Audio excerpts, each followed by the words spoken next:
قرآن کے نزول کے یہ دو مراحل ہیں. یہ پورا قرآن لیلۃ القدر یا لیلۃ المبارکہ، یہ دو الفاظ قرآن میں آئے ہیں. انا انزلناہ فی لیلۃ القدر، انا انزلناہ فی لیلۃ مبارکہ.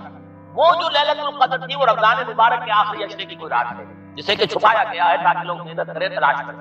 لیکن اس رات کو پورا قرآن لوح محفوظ میں، اب یہ بھی تین الفاظ قرآن میں آئے، کتاب مکنون، ام الکتاب اور لوح محفوظ، یہ تین الفاظ آئے.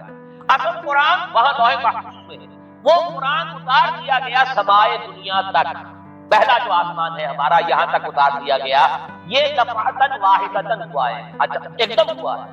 لہذا رمضان کے لیے آیا شہر رمضان الذی انزل فیہ القرآن، یہ باب افعال ہے. انا انزلناہ فی لیلۃ القدر، باب افعال ہے، ہم نے اتارا اس کو لیلۃ القدر. انا انزلناہ فی لیلۃ مبارکہ، ہم نے اتارا اسے مبارک رات میں. تو یہاں آپ نے دیکھا تینوں جگہ پر یہ آیا ہے انزال کا صیغہ باب افعال سے. جب حضور پر آیا وَإِنَّهُ نَزَّلَهُ عَلَىٰ قَلْبِكَ، یہ تنزیل ہوئی ہے.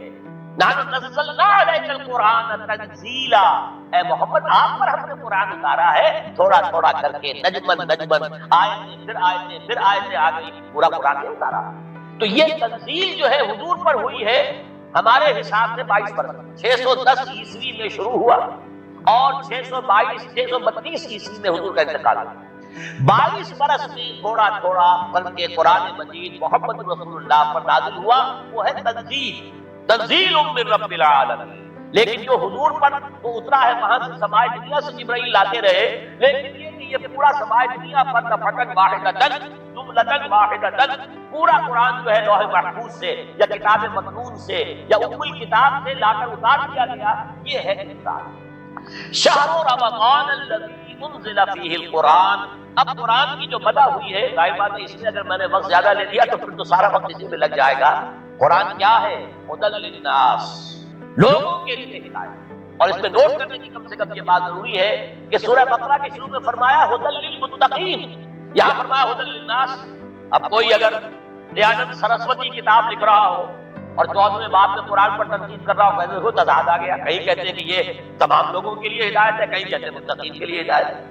لیکن اس کا مفہوم سمجھنا چاہیے. قرآن اپنی جگہ پر ھدی للناس ہے، تمام انسانوں کے لیے ہدایت ہے، ہر قوم کے انسانوں کے لیے ہدایت ہے، مکمل ہدایت. آج کا بڑے سے بڑا فلسفی، اور اگر ابھی دنیا کی عمر ہے 1000 برس تو اور 1000 برس بعد کے بعد کا بھی جو بڑے سے بڑا فلسفی ہوگا اس کے لیے بھی ہدایت قرآن ہے. عرب کے بندوں کے لیے بھی قرآن کے اندر ہدایت تھی اور آج کے عام آدمی کے لیے بھی قرآن کی ہدایت ہے. تو قرآن کو ہدایت ہے فی نفسہ ہی علی مقامہ ہی، اپنی جگہ پر پوری نوع انسانی کے لیے ابد الآباد تک. لیکن اس سے استفادہ وہی کر سکتے ہیں جن میں تقویٰ